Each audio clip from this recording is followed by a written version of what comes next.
নমস্কার, আজ 1 এপ্রিল 2026 বুধবার। আপনারা দেখছেন আমার বাংলার খবর। শুরু করছি আজকে সেরা ব্রেকিং নিউজ হেডলাইন। এক নজরে দেখে নিন সারাদিনের বড় আপডেট। নবান্নে পুরো প্রশাসনিক রদবদল। সিও দপ্তর থেকে ডেপুটি সহ 4 আধিকারিককে সরানো হলো। নতুন যুগ্ম সিও নিয়োগে নির্বাচনের আগে প্রশাসনে বড় পরিবর্তনের ইঙ্গিত স্পষ্ট। পাঁশকুড়া সভা থেকে মমতার করা বার্তা, বিজেপি জিতলে বাঙালির খাদ্যাভ্যাসে হস্তক্ষেপ হবে। মাছ খাওয়ার অধিকার নিয়ে কটাক্ষে সরব মুখ্যমন্ত্রী, উত্তপ্ত রাজনীতি। চক্রান্ত ও হামলার বিরুদ্ধে কড়া হুঁশিয়ারি মমতার, ভোটের আগে কর্মীদের সতর্ক বার্তা। গণতন্ত্র রক্ষা লড়াইয়ে সবাইকে একজোট হওয়ার আহ্বান মুখ্যমন্ত্রীর। বুলডোজার ইস্যুতে বিজেপিকে তীব্র আক্রমণ মমতার, বাংলার জমি ও মানুষের নিরাপত্তা নিয়ে সতর্ক বার্তা। ভোটের আগে রাজনৈতিক উত্তাপ আরও বাড়ল রাজ্যে।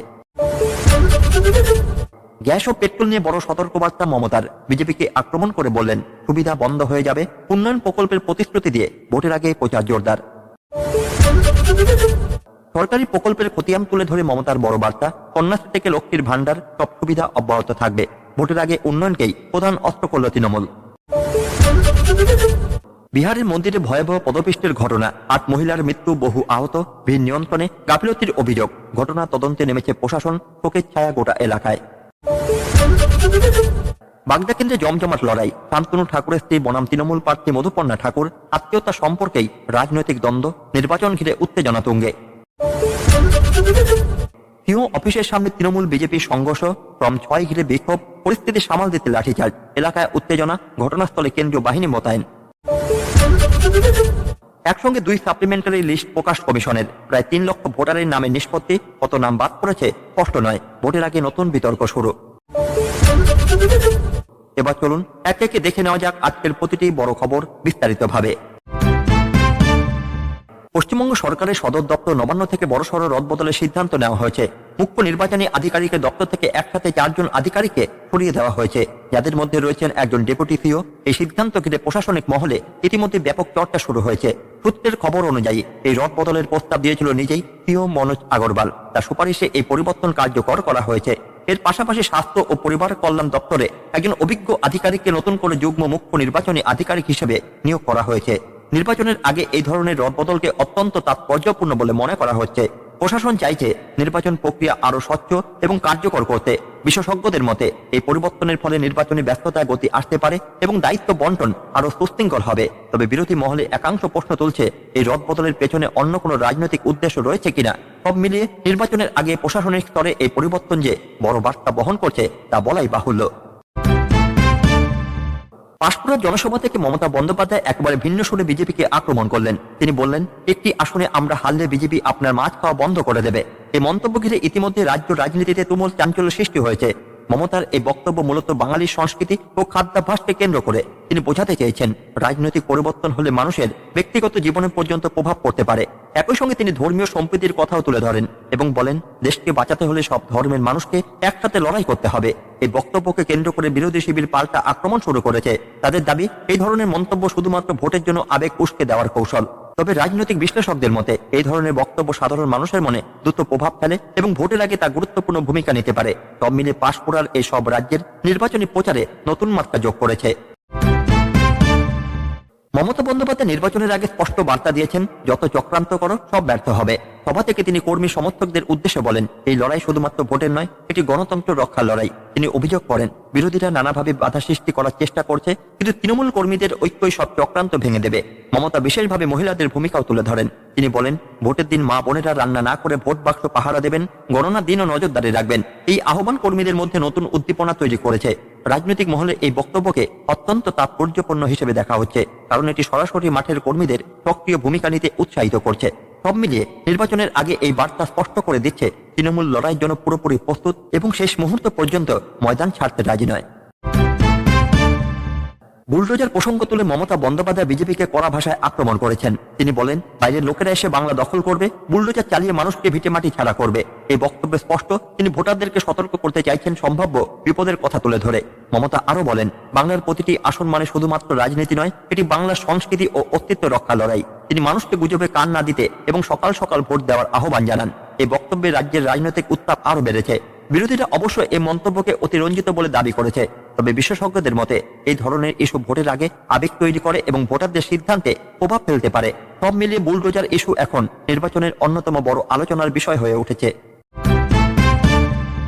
মমতা বন্দ্যোপাধ্যায় বলেছেন, একজন প্রার্থী হারলে বিজেপি সব সুবিধা বন্ধ করে দেবে, গ্যাসও পাবেন না। তিনি দাবি করেন, ভোটের আগে কিছু সুবিধা দেওয়া হলেও পরে তা বন্ধ হয়ে যায়। এই মন্তব্যের মাধ্যমে তিনি সাধারণ মানুষের দৈনন্দিন জীবনের সমস্যা তুলে ধরতে চেয়েছেন। মমতা একই সঙ্গে তাজপুর বন্দর, ডানকুনি করিডোর এবং বিভিন্ন উন্নয়ন প্রকল্পের কথা উল্লেখ করেন। তিনি বলেন, এই প্রকল্পগুলো রাজ্যের অর্থনীতিকে আরো শক্তিশালী করবে।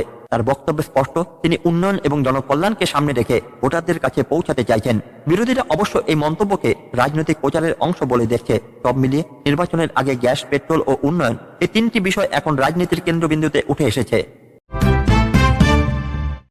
জনসভা থেকে মমতা বন্দ্যোপাধ্যায় একের পর এক সামাজিক প্রকল্পের খতিয়ান তুলে ধরলেন। তিনি বললেন, কন্যাশ্রী, লক্ষ্মীর ভান্ডার, স্বাস্থ্যসাথী, সবুজ সাথী, এইসব সুবিধা আমরা দিয়েছি এবং ভবিষ্যতেও চালিয়ে যাব। তিনি বিশেষভাবে উল্লেখ করেন, 1 কোটি মেয়ে কন্যাশ্রীর সুবিধা পাচ্ছে।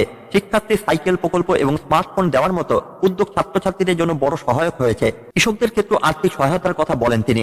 1 একর জমির জন্য 10,000 টাকা, ছোট কৃষকদের জন্য 4,000 টাকা এবং ভাগ চাষি বছরে 2 বার 2,000 টাকা করে দেওয়ার প্রতিশ্রুতি পূর্ণ ব্যক্ত করেন। মমতা আরো জানান, ইতিমধ্যে 30 লক্ষ বাড়ির জন্য অর্থ দেওয়া হয়েছে এবং ভবিষ্যতে সব কাঁচা বাড়ি পাকা করে দেওয়ার লক্ষ্য রয়েছে। এই বক্তব্যে স্পষ্ট, উন্নয়ন এবং জনকল্যাণমূলক প্রকল্পকে সামনে রেখে ভোটের লড়াই নামতে চাইছে তৃণমূল।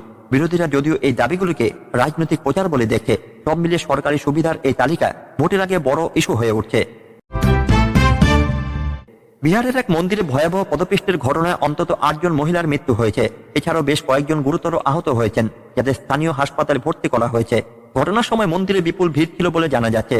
হঠাৎ করে কিভাবে এই পদপিষ্টের পরিস্থিতি তৈরি হলো তা এখনো স্পষ্ট নয়। তবে প্রাথমিকভাবে মনে করা হচ্ছে, ভিড় নিয়ন্ত্রণে যথাযথ ব্যবস্থা না থাকাই এই দুর্ঘটনার প্রধান কারণ হতে পারে। ঘটনার পর এলাকায় আতঙ্ক ও শোকের পরিবেশ তৈরি হয়েছে। মৃতদের পরিবারে নেমে এসেছে শোকের ছায়া। বিহার সরকার ইতিমধ্যে এই ঘটনার তদন্তের নির্দেশ দিয়েছে। কোথায় গাফিলতি ছিল এবং কিভাবে দুর্ঘটনা এড়ানো যেত তা খতিয়ে দেখা হচ্ছে। এই ঘটনা আরো বড় প্রশ্ন তুলে দিল, বড় ধর্মীয় জমায়েতের নিরাপত্তা ব্যবস্থা কতটা শক্তিশালী হওয়া উচিত। বাগদা বিধানসভা কেন্দ্রে এবার এক অভিনব লড়াই দেখতে চলেছে রাজ্য। একদিকে বিজেপির প্রার্থী হিসেবে মাঠে নেমেছেন শান্তনু ঠাকুরের স্ত্রী সোমা ঠাকুর, অন্যদিকে তৃণমূলের প্রার্থী বিদায়ী বিধায়ক মধুপর্ণা ঠাকুর। সবচেয়ে চমকপ্রদ বিষয় হলো, এই দুই প্রার্থী একই পরিবারের সদস্য, সম্পর্কে তারা ননদ বৌদি। ফলে এই লড়াই শুধু রাজনৈতিক নয়, পারিবারিক দিক থেকে অত্যন্ত গুরুত্বপূর্ণ হয়ে উঠেছে। রাজনৈতিক মহলে এই কেন্দ্র নিয়ে ইতিমধ্যে তীব্র আলোচনা শুরু হয়েছে। দুই দলের পক্ষ থেকে জোরদার প্রচার চালানো হচ্ছে। স্থানীয় মানুষও এই লড়াইকে ঘিরে যথেষ্ট আগ্রহী, কারণ একই পরিবারের দুই সদস্য ভিন্ন দলের হয়ে প্রতিদ্বন্দ্বিতা করছেন। এমন ঘটনা সচরাচর দেখা যায় না। সব মিলিয়ে বাগদা কেন্দ্র এবার নির্বাচনের অন্যতম হটস্পট হয়ে উঠছে। মুখ্য নির্বাচনী আধিকারিকদের দপ্তরের সামনে তৃণমূল এবং বিজেপি কর্মীদের মধ্যে তীব্র উত্তেজনা ছড়িয়ে পড়েছে। ঘটনার সূত্রপাত ফর্ম 6 জমা দেওয়া নিয়ে। এক যুবককে হাতে নাতে ধরা হয়েছে। এই অভিযোগ তুলে তৃণমূল সমর্থকরা বিক্ষোভ শুরু করেন। তারা সিও অফিসের সামনে রাস্তায় বসে স্লোগান দিতে থাকেন। কিছুক্ষণের মধ্যে সেখানে বিজেপি কর্মীরা উপস্থিত হয়ে পাল্টা বিক্ষোভ শুরু করেন। ফলে পরিস্থিতি দ্রুত উত্তপ্ত হয়ে ওঠে। পরিস্থিতি নিয়ন্ত্রণে আনতে পুলিশকে লাঠিচার্জ করতে হয় বলে জানা যাচ্ছে। পাশাপাশি কেন্দ্রীয় বাহিনীও মোতায়েন করা হয়েছে। এই ঘটনাকে কেন্দ্র করে রাজ্যের রাজনৈতিক উত্তেজনা আরো বেড়েছে। নির্বাচনের আগে এই ধরনের সংঘর্ষ প্রশাসনের জন্য বড় চ্যালেঞ্জ হয়ে দাঁড়িয়েছে। নির্বাচন কমিশন একই সঙ্গে 2টি সাপ্লিমেন্টারি ভোটার তালিকা প্রকাশ করেছে। এর ফলে মোট 5টি তালিকা প্রকাশিত হলো। কমিশন সূত্রে জানা গেছে, এই দফায় প্রায় 3 লক্ষ ভোটারের নামে নিষ্পত্তি হয়েছে। তবে ঠিক কতজনের নাম তালিকা থেকে বাদ পড়েছে তা এখনো স্পষ্ট করে জানানো হয়নি। এই বিষয়টি নিয়ে ইতিমধ্যে রাজনৈতিক মহলে নতুন করে বিতর্ক শুরু হয়েছে। বিরোধীরা অভিযোগ করছে, ভোটার তালিকা থেকে নাম বাদ দেওয়া নিয়ে স্বচ্ছতা নেই। অন্যদিকে কমিশনের পক্ষ থেকে জানানো হয়েছে, সমস্ত প্রক্রিয়া নিয়ম মেনেই করা হয়েছে এবং প্রয়োজনে সংশোধনের সুযোগ রয়েছে। নির্বাচনের আগে এই তালিকা প্রকাশ অত্যন্ত গুরুত্ব বলে মনে করা হচ্ছে, কারণ এটি সরাসরি ভোটের ফলাফলে প্রভাব ফেলতে পারে। সব মিলে ভোটার তালিকা নিয়ে বিতর্ক এখন নির্বাচনের অন্যতম বড় ইস্যু হয়ে উঠছে। এই ছিল আজকে সেরা সব গুরুত্বপূর্ণ খবর। আপডেট থাকতে আমাদের চ্যানেলটি লাইক করুন, শেয়ার করুন এবং এখনই সাবস্ক্রাইব করুন। আপনার মতামত কমেন্টে জানাতে ভুলবেন না। আমরা আবার ফিরব নতুন খবর নিয়ে। ধন্যবাদ। সুস্থ থাকুন, ভালো থাকুন।